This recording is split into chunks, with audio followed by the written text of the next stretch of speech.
존경하는 국민 여러분, 정의와 국회의장과 선배 동료 의원 여러분, 그리고 정홍원 총리를 비롯한 국무위원 여러분, 대한민국은 올해 세월호 참사라는 너무나 큰 슬픔과 충격을 겪었습니다. 급속한 경제 발전 과정에서 미처 청산하지 못한 적폐와 부정부패는 국민의 소중한 생명을 잃게 만드는 원인이 되었습니다. 안전은 기본적으로 비용이 들고 불편할 수밖에 없는데 이러한 원칙을 도외시한 우리 사회의 폐습은 너무나 큰 대가를 치르게 했습니다. 국민을 보호하고 지켜야 할 책임 있는 사람들이 오히려 국민을 실망시켰습니다. 세월호 참사 이후 정치권이 보여준 행보는 더욱 부끄러웠습니다. 우리 국회는 지난 5월 이후 5개월 동안 단 한 건의 법안도 처리하지 못하는 식물국회로 일관했습니다. 정치는 진영 논리에 빠져 갈등을 해소하기보다는 갈등을 더 부추기면서 아무 일도 하지 못했습니다. 정치는 대화와 타협의 기본인데 세월호 참사라는 국민적 슬픔 앞에서도 우리 정치는 자기 주장만을 관철시키려는 극한 대립의 모습만 보였습니다. 정치가 나라를 미래와 희망으로 이끌지 못했습니다. 결국 문제의 근본은 정치였습니다. 우리 정치권이 국민으로부터 더 이상 정치가 실종되었다는 지탄을 받아서는 안 됩니다. 대한민국이 사상 초유의 위기에 직면하고 있기 때문입니다. 우리나라는 2011년 이후 줄곧 2, 3%대 저성장의 늪에 갇혀 있습니다. 새로운 일자리는 생기지 않고 국민의 살림살이는 힘들기만 합니다. 소비와 투자 심리가 위축이 되어서 돈이 돌지 않고 우리 경제를 이끌어왔던 수출에도 빨간불이 켜지고 있습니다. 삼성전자, 현대자동차 등 대한민국의 간판 기업들의 실적은 더욱 나빠지고 있습니다. 경제적 여력은 커지지 않은 가운데 복지 욕구는 분출하고 있습니다. 많은 분들이 지금의 상황을 걱정합니다. 나라의 미래가 보이지 않는다. 현재 위상을 지키기도 어렵다고 말하고 있습니다. 우리는 과연 이러한 위기를 어떻게 헤쳐나가야 하겠습니까? 저는 저성장 과잉복지로 과거에 위기를 겪었던 선진국을 타산지석으로 삼아야 한다고 생각합니다. 선진국들이 겪은 쓰라렸던 고통을 우리 대한민국이 똑같이 다시 반복하는 우를 범해서는 절대 안 되지 않겠습니까? 유럽 각국은 1960년대 고도 성장을 구가하던 시절 유러피안 드림으로 불리는 복지 체계를 구축했습니다. 하지만 과도한 복지는 복지병을 유발해서 근로의욕을 떨어뜨렸고 국민들을 나태하게 만들었고 그 나태는 필연적으로 부패를 불러왔습니다. 그 결과 저성장 고실업 사회 갈등과 분열이라는 고질병에 시달리게 되었습니다. 위기가 찾아왔을 때 대처하는 방식은 나라마다 달랐습니다. 네덜란드는 1982년 노사정이 함께 참여하는 바세나르 협약으로 위기를 탈출했습니다. 근로자의 임금 인상 억제와 노동시장의 유연성 확대, 공무원의 봉급 삭감, 국민들의 복지 혜택 축소 등 경제 주체 간의 철저한 고통 분담으로 국가 경쟁력을 다시 높였습니다. 노동계는 임금 동결을 감내했고 기업은 추가 수익을 직업 훈련에 투입하고 고용을 늘리는 데 활용하는 선순환을 이루어냈습니다. 네덜란드는 그 과정에서 어려울 땐 힘을 합치고 지혜를 모아야 한다는 산교훈을 얻었습니다. 노동자, 사용자, 정부가 똘똘 뭉친 네덜란드는 현재 유럽 평균 11.5%보다 훨씬 낮은 6.6%의 실업률을 기록하면서 1인당 국민소득 5만 달러대의 탄탄한 경제를 자랑하고 있습니다.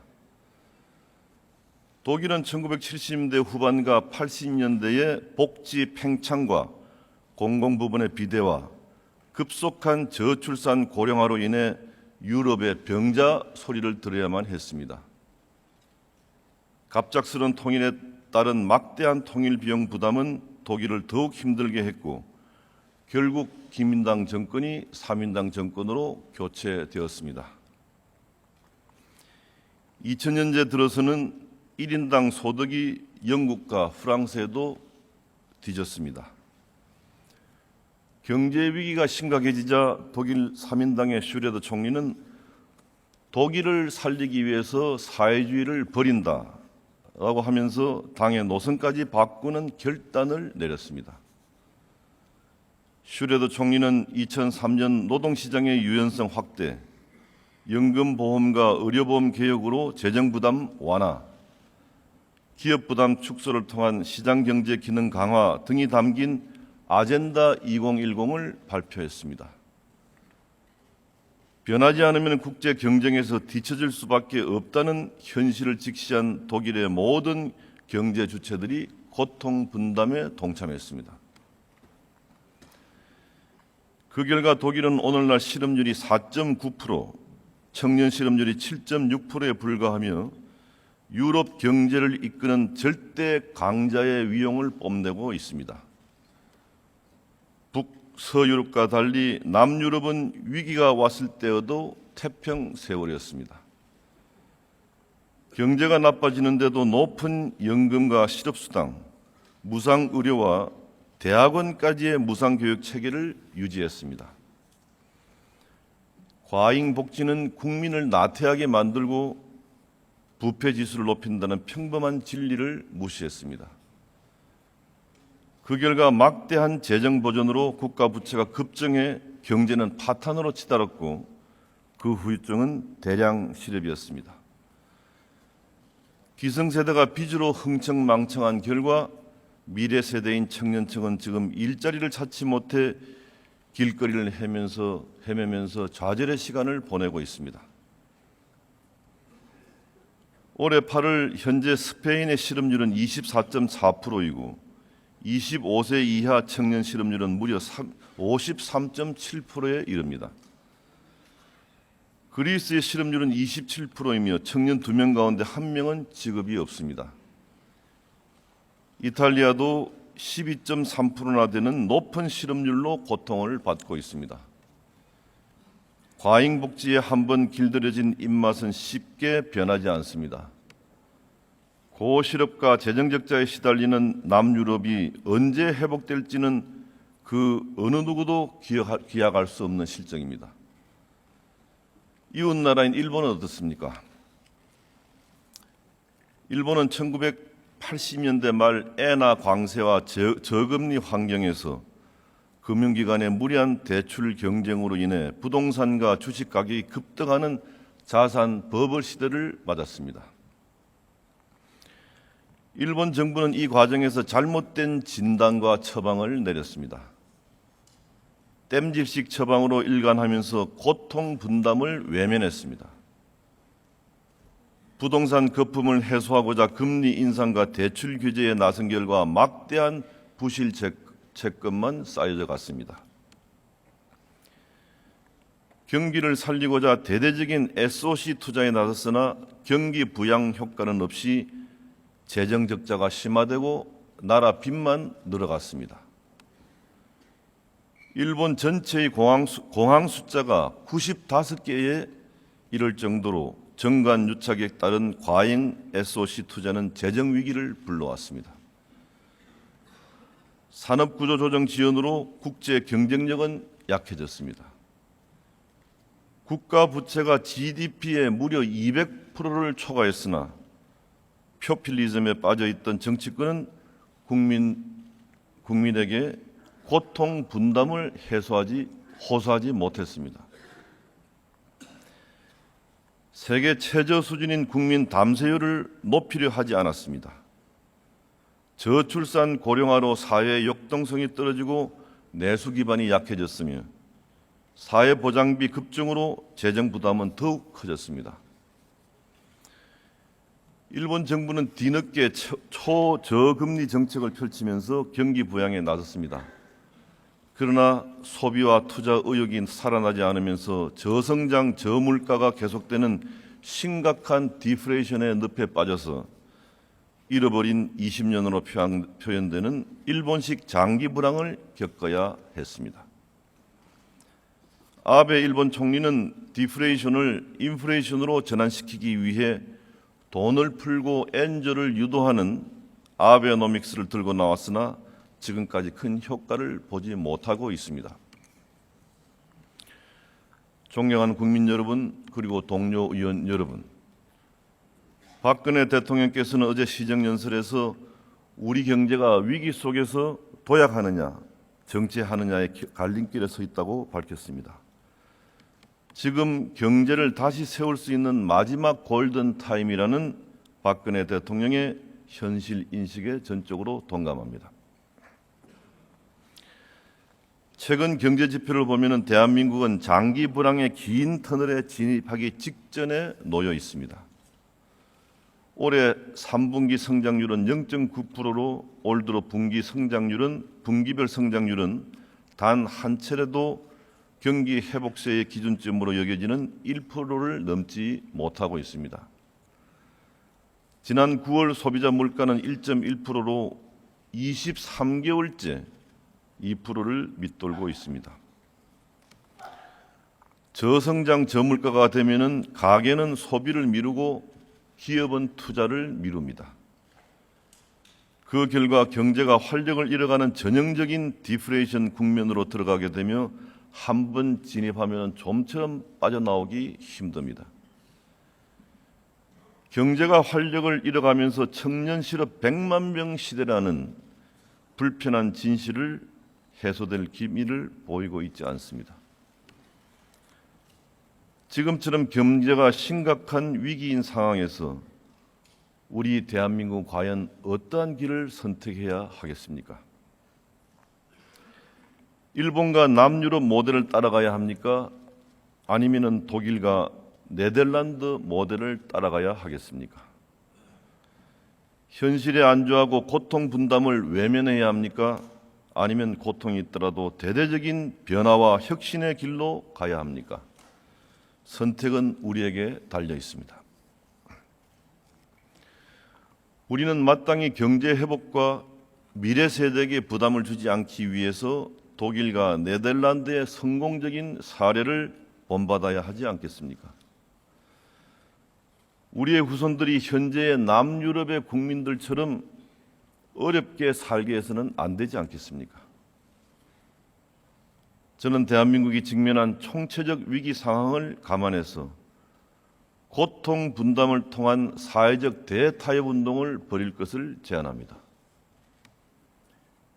이를 위해서 여야가 중심이 되어 민관, 노사 등 사회 각 분야가 참여하는 범국민 운동기구를 만들 것을 제안합니다. 여야는 위기 극복의 순간까지 국민 앞에 파행 없는 국회를 만드는 차원에서 정쟁 중단을 선언합시다. 여야 대표가 머리를 맞대고 주요 현안을 논의하는 대표회동 정례화를 제안합니다. 사회적 대타협의 목표는 공전, 공영의 나라 건설입니다. 그 범위는 복지, 연금, 노사, 산업, 정치 등 모든 분야에 걸쳐 이뤄내야 합니다. 우리는 국가 전체의 이익이 사회 집단의 부분적 이익보다 우선하는 문화를 만들어 가야 합니다. 국가라는 공동체의 원활한 작동을 위해서 정치, 관료, 기업, 노조는 물론 일반 시민의 참여와 헌신이 절실히 필요합니다. 모두 한 걸음씩 양보함으로써 혁명적인 수준의 패러다임 변화를 이뤄내 대한민국의 밝은 미래를 만들어 갑시다. 저는 사회적 대타협의 최우선 과제로 복지 수준에 대한 국민적 합의의 필요성을 강조하고자 합니다. 복지는 혜택이 아니라 국가의 의무입니다. 지난 2월 필요한 지원을 받지 못하고 세상을 등진 송파 세 모녀의 비극이 되풀이되어서는 절대 안 됩니다. 내년 예산에서 복지 지출이 사상 처음으로 30%를 넘어선 것도 국민의 복지 요구에 대한 응답이었습니다. 여러분, 하지만 공짜 복지는 없습니다. 복지의 수준을 높이려면 누군가는 반드시 그 부담을 져야 합니다. 세금을 덜 내고 낮은 복지 수준을 수용하는 저부담, 저복지로 갈 것인지, 세금을 더 내고 복지 수준을 높이는 고부담, 고복지로 갈 것인지에 대한 방향을 정해야 합니다. 최근 경기가 나빠지고 저성장 시대로 접어들면서 2012년 이후 3년 연속 세수 부족 사태를 겪고 있습니다. 2012년 2조 7천억 원, 2013년 8조 5천억 원이 모자랐고 올해 10조 원 이상의 세수 부족이 예상되고 있습니다. 나라 곳간이 부족한 상태를 심각하게 염려해야 할 시점입니다. 남유럽처럼 기성세대가 미래 세대에게 엄청난 빚을 떠넘겨서는 안 됩니다. 복지에 대한 국민적 합의만이 국가 재정 건전성을 지킬 수 있고 국가의 미래를 기약할 수 있음을 강조하고자 합니다. 지난 28일 저희 새누리당 의원 전원의 이름으로 당론 발의한 공무원 연금법 개정안에 대해서 말씀드리겠습니다. 공무원 연금은 1960년대와 70년대에 평생을 박봉을 견뎌가면서 애국심 하나로 나라를 위해 열심히 일하는 공무원들의 보수 체계에 대한 보완적 처우 개선 차원에서 설계되었습니다. 그러나 1960년 52세였던 평균 수명이 현재 81세로 급격히 늘어났고 금리 하락 등으로 운영 수익이 줄어들면서 공무원 연금 제도의 운영 자체가 현재 위협받고 있습니다. 현재 공무원 연금은 매년 재정으로 수조 원씩 보전을 받고 있습니다. 지금 개혁하지 않으면 향후 10년간 재정 보전 금액이 무려 53조 원에 이르게 되어서 국민 1인당 부담이 100만 원을 넘게 됩니다. 그래서 이 문제는 공무원 문제만이 아니라 우리 국민 모두의 문제로 대두되고 있습니다. 공무원 연금 개혁의 불가피성은 누구나 인정하고 있으며 박근혜 정부도 나라의 후손을 위해서 반드시 해결해야 할 개혁 과제로 설정했습니다. 저희 새누리당도 나라의 미래를 위해서 공무원 연금 개혁이 반드시 필요한 만큼 정치적인 손해를 보더라도 용기 있게 추진해 나가기를 결정했습니다. 정당은 선거를 의식하지 않을 수 없습니다. 우리 새누리당은 선거가 매우 중요합니다. 그러나 더 중요한 것은 국가와 국민의 미래입니다. 공무원의 일방적인 희생만을 강요하지 않을 것임을 약속드립니다. 정부와 함께 공무원의 사기 진작을 위한 처우 개선책도 만들겠습니다. 공무원 여러분 도와주십시오. 조국 근도화의 주역으로 일해온 여러분께서 다시 한번 애국심을 발휘해 주시기 바랍니다. 연금 개혁에 동참해 주시기를 간절한 마음으로 부탁드립니다. 공무원 연금 개혁은 여야가 같이 추진해야 할 그러한 문제입니다. 새정치 국민연합에서도 공적 연금 발전 타스크포스를 만들어 연금 제도 전체를 포괄적으로 논의한다고 밝힌 만큼 여야가 함께 공무원 연금 개혁안을 완성시켜 나가기를 야당 의원 여러분께 부탁드립니다. 사회적 대타협이 절실한 부분은 노사 문제입니다. 세계경제포럼이 매년 발표하는 국가 경쟁력 순위에서 대한민국의 노동시장 효율성은 86위, 노사협력은 132위로 바닥 수준입니다. 일부 노동 현장에서는 대결과 투쟁만 있을 뿐 대화와 타협을 찾아보기 힘듭니다. 세계 최대의 조선업체인 현대중공업이 올해 상반기에 1조 3천억 원의 적자를 기록했는데도 노조는 임금 인상을 요구하면서 파업을 결정했습니다. 6만 명이 근무하는 현대중공업 울산 조선소가 멈춰서는 것은 대한민국 경제가 멈춰서는 것을 의미합니다. 노사가 적대감과 투쟁으로 일관한다면 그 끝은 공멸입니다. 풍전등화의 위기 속에서 노사가 싸우는 것을 보고 세계 어느 기업이 대한민국을 찾고 투자를 하겠습니까? 노사 간 사회적 대타협은 나라의 미래를 위해서 반드시 이뤄내야 할 과제임을 다시 한번 강조하고자 합니다. 오늘날 대한민국의 시대 정신은 격차 해소입니다. 낮고 그늘진 곳, 소외된 곳을 보듬고 치유해야 사회적 대화합을 이루어질 수 있습니다. 빈부격차, 수도권과 지방 간 격차, 대기업, 중소기업 간 격차는 반드시 해소되어야 할 과제입니다. 우리나라의 중산층은 1990년 75.4%에서 지난해 65%로 줄어들었습니다.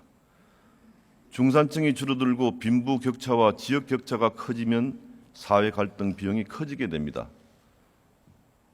적게는 연 82조 원, 많게는 246조 원에 달하는 사회 갈등 비용의 축소에 정책의 초점을 맞추겠습니다. 국민의 어깨를 짓누르는 분노와 좌절의 무거운 짐을 가볍게 하는 데 노력하겠습니다. 지방 경제 활성화와 지방 재정 안정을 위한 노력도 소홀히 하지 않겠습니다. 1995년 지방자치제가 도입된 이후 20년 가까이 흘렀지만은 조세의 80%가 국세에 집중돼 있고 지방 재정이 취약해 자율 행정에 많은 제약을 현재 받고 있습니다. 교육과 소방 안전에 대한 지출이 많아서 주민의 뜻에 따른 지역 경제 활성화와 지역 문제 해결이 쉽지 않은 실정입니다. 기후 이상에 따른 홍수와 한발 피해 방지, 노화된 상수관 교체, 고령화에 따른 지원 등 필요한 경비는 날이 갈수록 늘어나고 있습니다. 지난 28일 전국 시도지사 협의회는 지방재정 부담에 대한 특별법과 중앙지방 간 협력회의 설치법 마련, 지방정부의 운영자율권 보장 등을 요청했습니다. 저희 새누리당은 지방이 잘 사는 나라가 진정한 선진국임을 인식하고 있습니다. 앞으로 조세 가운데 지방세의 비중을 지금보다 대폭 늘려서 지방 재정을 튼튼히 하도록 노력하고 지방의 다양한 목소리를 잘 경청해 정책에 반영되도록 힘쓰겠습니다. 영세상공인 중소기업, 중견기업과 대기업이 대등하게 거래할 수 있는 공정경제 민주화에도 적극 나서겠습니다. 저희 새누리당은 박근혜 정부의 출범 이후 경제민주화와 관련해 21개 입법 과제를 추진해왔고 이 중 10개 과제를 완료했습니다. 부당한 단가 인하나 발주 취소를 견제하는 징벌적 손해배상제 도입, 공정위의 전속 고발제 폐지, 재벌 총수 일가의 사익 편취 규제 강화 등 여러 가지 경제민주화 제도를 정착시켰습니다. 저희 새누리당은 앞으로 경제민주화와 관련된 법안은 꾸준히 챙기면서 약하고 힘없는 기업 편에 서도록 하겠습니다. 사회적 대타협을 위해서는 사회 지도층의 고통 분담이 필요합니다. 여야는 내년에 국회의원 세비를 동결하기로 의견을 모았습니다. 19대 국회 들어 말썽 말았던 국회의원 연금도 없앴습니다. 저는 사회적 대타협의 분위기를 높이는 차원에서 장차관 등 정부 고위직의 내년도 임금 동결을 제안합니다. 정치권과 정부가 함께 자신의 몫을 조금씩 포기할 때에 국민의 시선은 따뜻하게 변해가고 국민 화합이 이루어질 것입니다. 규제 개혁은 투자와 일자리 창출을 위한 가장 좋은 정책입니다. 규제 개혁은 기업의 시각에서 이루어져야 합니다. 국회는 입법기관입니다. 많은 국회의원들이 정치적 위상을 높인다는 차원에서 입법 경쟁을 현재 벌이고 있습니다. 하지만 입법은 곧 규제이고 기업의 부담으로 작용하고 있습니다. 저는 진정한 규제 개혁을 위해서 국회 입법에 대한 평가가 건수 기준이 아니라 품질 기준으로 바뀌어야 한다고 생각합니다. 불필요한 입법을 자제하는 게 바로 기업을 돕는 길입니다. 기업을 적극적으로 돕는 공무원에게는 진급과 호봉 정책에서 인센티브를 주고 책임을 면하는 규제개혁 특별법 제정에도 적극 나서겠습니다. 지금 세계는 국외로 나간 자국 기업들을 세제 혜택과 규제 완화 등을 통해 자국으로 불러들이는 리쇼어링 경쟁에 나서고 있습니다. 하지만 한국은 IT와 자동차 산업 등 모든 산업에서 국외로만 진출할 뿐 국내 회기는 찾아보기 힘듭니다. 기업이 국내에 투자하지 않으면 우리 젊은이들이 갈 일자리가 없어집니다. 지난해 마련된 해외 진출 기업의 국내 복귀에 관한 법안이 실효성을 가질 수 있도록 더욱 노력할 것을 약속드립니다. 산업 구조의 전환에도 국회 차원에서 적극 나서겠습니다. 한국 경제의 기적을 만든 제조업은 성장 동력과 일자리 창출의 원천으로서의 한계를 보이고 있습니다. 글로벌 저성장 시대를 맞아 이제는 고부가 가치와 일자리를 위해서 서비스 산업을 육성해야 합니다. 서비스 산업은 창조 경제의 핵심이자 미래 세대의 먹거리입니다. 정부가 지난 8월 무역투자진흥회의를 통해서 유망 서비스 산업 육성 대책을 발표했습니다. 이번 대책을 통해서 약 15조 원 이상의 투자 효과와 18만 명의 일자리 창출 효과를 기대하고 있습니다. 하지만 서비스 산업 육성을 위한 기반이 돼야 할 서비스 산업 발전 기본법은 18대 국회에 상정되었다가 폐기되었고 2012년 7월에 다시 발의되었는데도 불구하고 2년 이상 국회에서 발목이 잡혀 있습니다. 지난해 외국인 의료 관광객이 21만 명에 달하고 오는 2017년 50만 명에 이를 것으로 전망되는 상황에서 인식의 대대적인 변환이 필요합니다. 시민단체와 이익단체의 눈치만 보고 미래 먹거리이자 청년들의 일자리인 의료, 교육, 관광 분야의 발전을 막아서는 행태가 더 이상 계속되어서는 안 됩니다. 여야 모두 서비스 산업 발전이 일자리를 창출하는 미래 성장 동력이라는 점을 제대로 인식하고 빠른 시간 내에 서비스 산업 발전 기본법을 통과시키도록 해야 합니다. 대한민국의 가장 큰 고민인 초저출산 문제와 안전에 대해서 말씀드리겠습니다. 지난해 우리나라 합계 출산율은 1.19명으로 13년 연속 초저출산 국가라는 불명예를 안았습니다. 한국의 인구 시계는 파멸 5분 전을 가리키고 있습니다. 지금 추세대로 가면은 초저출산 고령화가 고차가 되고 인구 문제는 난치병이 되며 우리나라는 다시는 되돌아올 수 없는 파멸의 늪에 빠지게 됩니다. 저출산은 국가의 존망이 걸려 있어 국정의 가장 우선순위를 둬야 할 문제로 인식되어야 합니다. 정부도 출산율을 끌어올리기 위해서 2006년부터 10년간 무려 59조 6천억 원의 예산을 배당했지만은 실제 출산율 상승으로 이어지지 못했습니다. 이제 지난 10년간 추진해온 저출산 대책에 대한 평가와 반성을 바탕으로 획기적인 정책 패러다임의 변화를 도모해야 합니다. 우리는 효과적인 출산 장려 정책을 통해서 저출산 불명예를 과감히 떨쳐버린 프랑스 사례를 연구할 필요가 있습니다. 프랑스는 출산, 육아, 교육비에 대한 지원을 펼치면서 의료체계, 교육 시스템, 노동시장 등 사회 전반적인 시스템을 출산에 유리하도록 만들었습니다. 사회 인식도 가족 친화적, 아동 친화적으로 바꿨습니다. 프랑스의 출산 장려 정책은 세계 모든 나라의 기감이 되고 있습니다. 우리나라도 프랑스처럼 나라의 미래가 달려있는 저출산 문제 해결을 위해서 일과 가정의 양립, 병립, 다자녀 교육비 전액 지원 등 획기적인 발상 전환이 필요합니다. 초저출산 문제를 국가의 제일 중요한 아젠다로 설정해야 합니다. 전 국민적인 공감대 형성과 해결 방안 모색을 위해서 국회 내에 특위 설치를 제안합니다.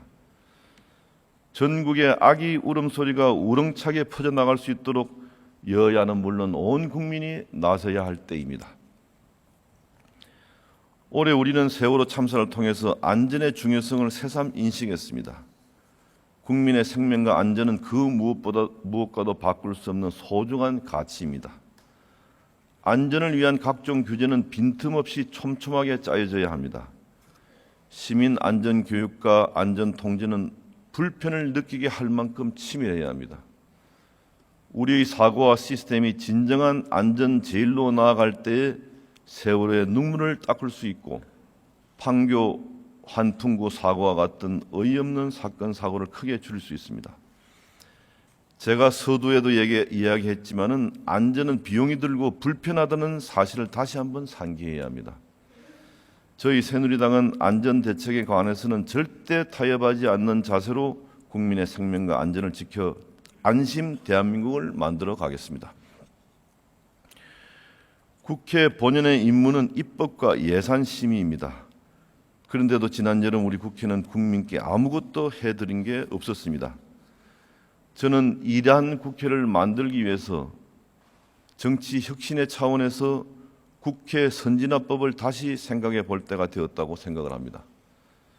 여야 간의 살벌한 물리적 충돌만은 막아야 되겠다는 국회 선진화법의 이상은 좋았습니다. 하지만 현실적으로 국회가 마비되는 사태를 초래했습니다. 민주주의를 지키는 기본 틀인 다수결 원칙이 사라지면서 입법부로서의 기능을 잃어버렸습니다. 이처럼 국회가 본연의 임무를 하지 못하는 상황이 다시 되풀이돼서는 안 된다고 생각하며 국회 선진화법의 재검토를 야당에 요청드립니다. 정치 혁신을 위해서 정당 민주주의 실현이 절실히 요구되고 있습니다. 정당 민주주의 요체는 국민이 공천권을 행사하는 것입니다. 저는 지난 전당대회 때 공천권을 행사하지 않기 위해서 당대표가 되려 한다고 공약을 해서 당선이 되었고 그 약속은 반드시 지키겠습니다. 정당이 민주화되어야 정치인이 자신의 철학과 소신을 지킬 수 있고 정치권에 줄 세우기가 없어지고 부전부패가 없어집니다. 정치권에서 발생하는 대부분의 비민주적인 행태, 국민의 눈높이에 맞지 않는 의사결정은 정당 민주주의를 통해서만 해결할 수 있습니다. 저는 정당 민주주의 실현을 위해서 차기 총선에는 국민이 후보를 직접 선출하는 오픈 프라이머리 도입을 여야 모두에게 강력하게 제안합니다. 그래야 정치인이 권력자의 줄을 서지 않고 국민 편에서 판단할 수 있습니다. 오픈 프라이머리 도입을 위해서는 관련 법안을 개정해야 하므로 국회에 정치개혁특별위원회 구성을 제안합니다. 정치는 늘 국민과 동행해야 합니다. 국민과 함께하지 못하는 정치 행태는 과거로 보내야 합니다. 우리 새누리당은 국민의 지탄을 받고 있는 국회의원 불체포 특권을 포기하기로 했습니다. 권위주의 시대의 국회의원 불체포 특권은 민주주의를 지키는 최후의 보루였습니다.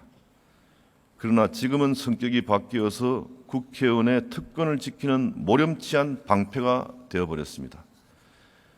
저희 새누리당은 방탄 국회에 동조할 생각이 추호도 없음을 이 자리에서 다시 한번 밝힙니다. 고비용 정치 구조도 바꾸어 나갈 것입니다. 저희 새누리당은 현재 보수혁신위원회를 출범시켜서 사소한 관행부터 큰 제도까지 새로운 변화를 도모하고 있습니다. 혁신의 핵심은 실천입니다. 그간 나온 혁신안만 제대로 실천했어도 대한민국의 정치는 세계 최고의 선진 정치가 되었을 것입니다. 저희 새누리당은 정당에 지원된 국고 보조금도 한 푼 한 푼 아끼면서 국민의 신뢰를 회복할 때까지 계속 바꾸어 나가겠습니다. 이를 위해서 저 자신부터 대표 취임 당시 국민과 당원들께 저부터 혁신하겠다고 한 약속을 반드시 지키겠습니다. 대한민국이 지속적인 번영을 누리려면 새로운 패러다임으로 나아가야 합니다. 정치, 경제, 사회, 문화 등 모든 방면에서 변화와 혁신이 이루어져야 합니다. 특히 대한민국의 미래를 위해 우리 정치권이 더욱 분발하고 앞장서야 한다고 생각합니다. 세월호 사건 이후 안전한 나라를 만들고자 제출된 유병헌법, 관피와 척결을 위한 여러 법안, 국민 안전 컨트롤 타워를 재구성하는 정부 조직법, 재난 및 안전관리 기본법 등은 하루빨리 처리해 주어야 합니다. 정부가 시급함을 호소하는 30개 경제 활성화 및 민생 안정 법안이 지금처럼 국회에서 잠들어 있어서는 안 됩니다. 여야 모두 당파를 초월해 한마음 한뜻으로 건설적이고 생산적인 국회가 되도록 노력합시다. 저희 새누리당은 민생경제 살리기에 전력을 다하겠습니다. 열심히 현장을 찾아 민심을 경청하고 해결책을 찾겠습니다. 국가 발전의 과실이 국민 한 분 한 분에게 골고루 퍼질 수 있도록 힘쓰겠습니다. 저희 새누리당은 혁신의 아이콘이 되겠습니다. 솔선수범과 언행일치, 소통 강화를 통한 혁신으로 국민의 신뢰를 회복하는 정치를 위해 열심히 뛰겠습니다. 새누리당의 작은 혁신은 대한민국 혁신의 출발점이자 국민 대통합의 시작이 될 것이라고 저는 믿습니다. 저희 새누리당은 모든 국민이 행복한 대한민국을 향해서 항상 국민 여러분과 함께 하겠습니다. 감사합니다.